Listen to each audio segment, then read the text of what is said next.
Stewie was sprawled out on the couch, deeply engrossed in his favorite show, when Brian bounded into the room with a wild gleam in his eyes, holding up a mud-streaked, battered tennis ball like he'd just unearthed a long-lost treasure. "Stewie, look, I found it," he said, beaming. "I buried this thing back on January 31st, 1999, and I've been searching for it for ages." Stewie glanced at him, raising an eyebrow, a little less than impressed by this archaeological discovery. But as Brian rambled on about the sentimental importance of the ball, an idea began to form in Stewie's mind. With a mischievous grin, Stewie led Brian down to his lab, where he unveiled his latest invention. A bizarre, slightly ramshackle time machine. "If you're so eager to relive the glory days of 1999, why don't we just revisit it?" he suggested. Brian, his tail wagging, agreed instantly. And before he knew it, they had set the dials, activated the machine, and were hurtling back to a time when frosted tips and baggy jeans ruled the world.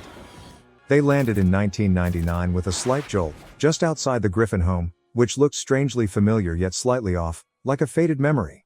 As they peered through a window, they saw a young awkward Meg lamenting her thin lips to Lois, who was in the middle of one of her usual mom rants. "Honey, most of the world's problems come from poor self-image," Lois was explaining with a kind smile. Stewie rolled his eyes, muttering under his breath, "Not that time travel could fix that problem." Meanwhile, Brian had spotted the spot in the yard where he'd buried his precious tennis ball and was about to start digging when Stewie grabbed his paw. "Hold it, Rover, have you completely lost your mind?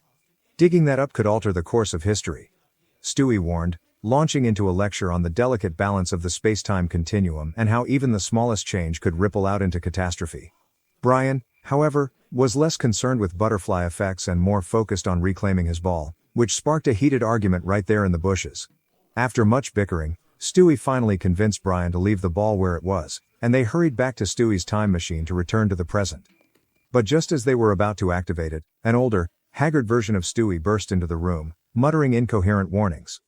"Don't let him find the ball.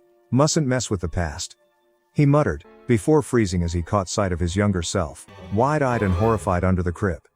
While Stewie scrambled to hide, Brian was hanging precariously out the window, clutching onto the ledge for dear life.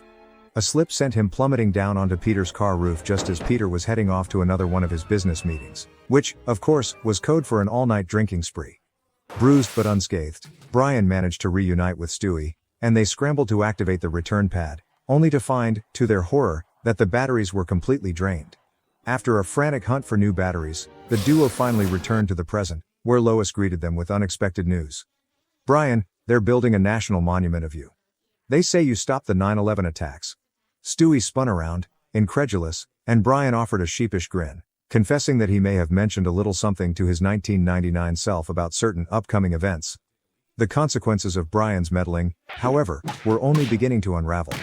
The TV flickered on, showing George W. Bush declaring a civil war against the northern states, to reassert control after the 9/11 intervention had triggered a butterfly effect of unprecedented proportions. Frustrated but determined, Stewie suggested they travel 5 years into the future to see if things had improved.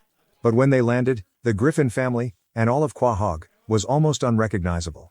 Peter sported an eerily slick look, Meg was even more disillusioned, and the entire neighborhood had transformed into a desolate battleground. Open warfare raged on every corner as a result of the so-called American Civil War Part II, exacerbated by nuclear strikes that had wiped out 17 million people. Realizing that the only way to fix things was to go back to the moment before Brian first mentioned September 11th, the duo jumped back to 1999. But as they landed, another version of Stewie and Brian appeared, trying to stop them. Then another. And another. Soon, an army of Stewies and Brians flooded the room, each one claiming that a different disastrous chain reaction was the original problem. The original Stewie, seeing that this was getting out of hand, seized control. He began ordering the clones to return to their own timelines, even resorting to shooting one of the clone Brians in the leg to make his point. As the clones begrudgingly disappeared, the original Stewie and Brian landed back in 1999, just a moment before the other clones would have arrived, ready to stop them in their tracks. A sense of calm settled over the world, and they made their way back to the present day, hoping that the past was truly left untouched.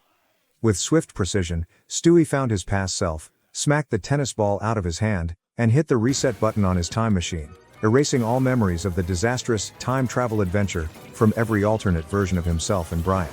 Stewie heaved a sigh of relief, muttering, "Nothing says normal like Peter's sleazy nightlife." Meanwhile, Brian slinked away, perhaps reconsidering his attachment to that ancient tennis ball. All was well, or as well as things could be in the Griffin family,